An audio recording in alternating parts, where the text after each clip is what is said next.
Howdy, this is Eric, and we got our acoustic panels in, and getting those unboxed for this facility in a suburb of Dallas.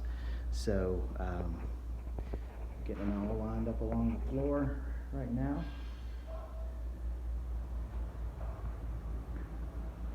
Getting them unwrapped, unboxed.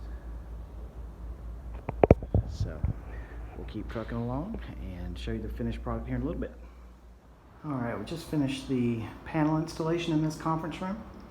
Turned out really nice using these 2x4 panels, 2-inch thick compressed fiberglass, along with the sound masking. And as you can see, we flanked this window with a couple panels, and then we flanked this TV with 2 on each side. So looks really nice and symmetrical for this really nice conference room. I'll back up and give one more look at it. So again, very nice looking, and they are thrilled.